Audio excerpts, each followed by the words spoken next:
Araşdırmalara görə bir çox istifadəçi telefonda danışdığı və ya yazışdığı mövzularla bağlı bir qədər sonra danışdıqlarına uyğun reklamlar gördüyünü bildirir. Hətta evdəki söhbətə və ya düşündüklərinə uyğun reklamlar gördüklərini iddia edənlər də az deyil. Bəzən qorxuducu həddə çatan bu təcrübələr çox insanı izlənirikmi deyə düşünməyə vadar edir. Doğrudanmı izlənirik? Rəqəmsal mühitdə nə qədər məxfiyik? Danışanda, söhbət eləyəndə yemək videoları haqqında həmişə qarşıma TikTokda çıxır, Instagramda hər yerdə çıxır. Arada fikirləşdiyim mahnılar, tapa bilmədiyim mahnılar təsadüfən qarşıma çıxır. Əldə etmək istədiyim kompüter vasitələri tez-tez qabağıma çıxır, TikTok vasitəsində, Instagram vasitəsində qabağıma çıxır.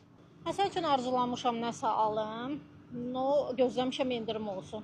Elə olub həmin büdcətə bir gündən sonra görmüşəm o əşyaya endirim. Ondan hamı şübhələnir ki, həqiqətən hansı mövzudan danışsansa görsən ki, qabağa çıxır. Telefonda çox adamda olur, yaxınlarımlarda da eşitmişəm onu. Evdə dostlarla söhbət edirik, qarşımıza çıxır. Misal üçün it yeməyindən danışmışıq, qabağıma it yeməyinin reklamı çıxır. Ətrafımızda olan mobil cihazlara səsimizə qulaq asmağa özümüz icazə veririk. Onlar qulaq asıb analiz edib, biz nə istəyiriksə onu bizə reklam edirlər.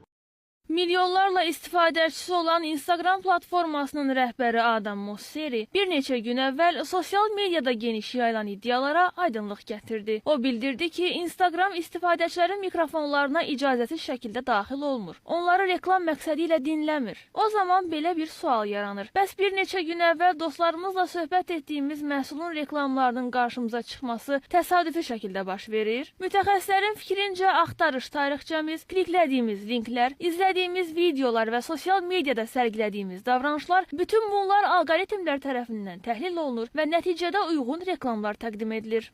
İstifadəçilər bilməlidir ki, bütün sosial şəbəkə izləyicilərinin danışdıqlarının hər birisini serverlərdə saxlamaq bu absurd bir fikir olar. Burada qorxulacaq heç nə yoxdur.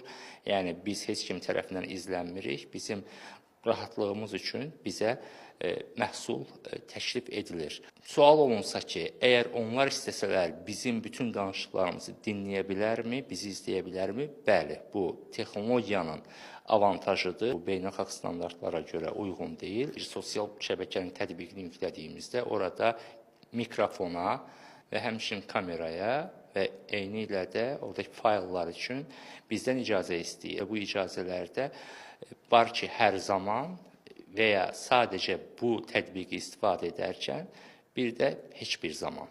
Tətbiqi istifadə etdiyimiz zaman deyə icazəni verməliyik.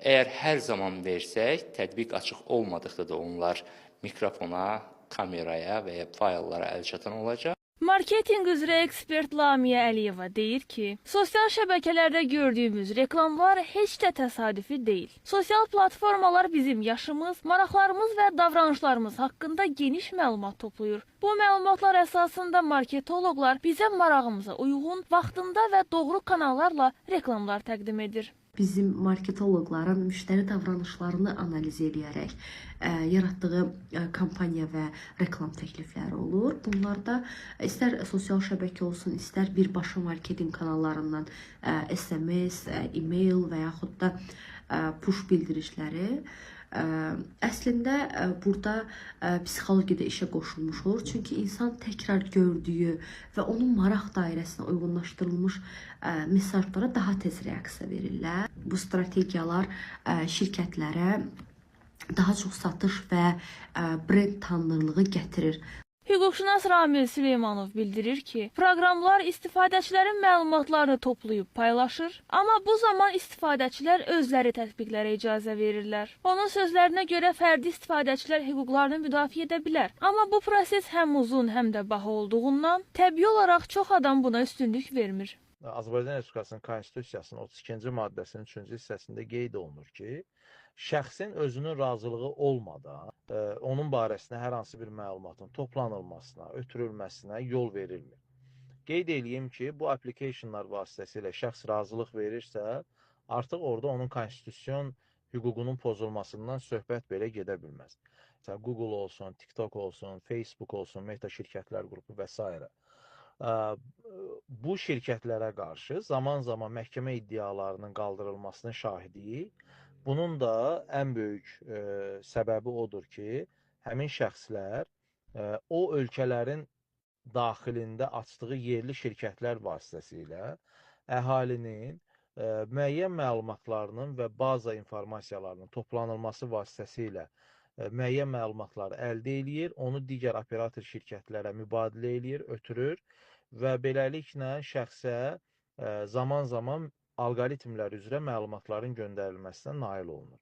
Bu səbəbdən də mən hesab edirəm ki, indiki halda Azərbaycan dövlətinin həmin şirkətlərə qarşı hər hansı bir şəkildə iddialar qaldırılması mümkün deyildir.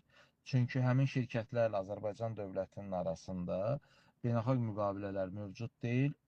Şəxslər özləri fərdi qaydada həmin korporasiyalara qarşı iddialar qaldıra bilər. Ekspertlər vurğulayır ki, istifadəçilər tətbiq icazələrinə diqqətlə yanaşmalı və məlumatların idarə olunmasında fəal olmalıdırlar. Bu isə həm hüquqlarımızın müdafiəsinə, həm də rəqəmsal dünyada daha təhlükəsiz və məlumatlı hərəkət etməmizə zəmin yaradır.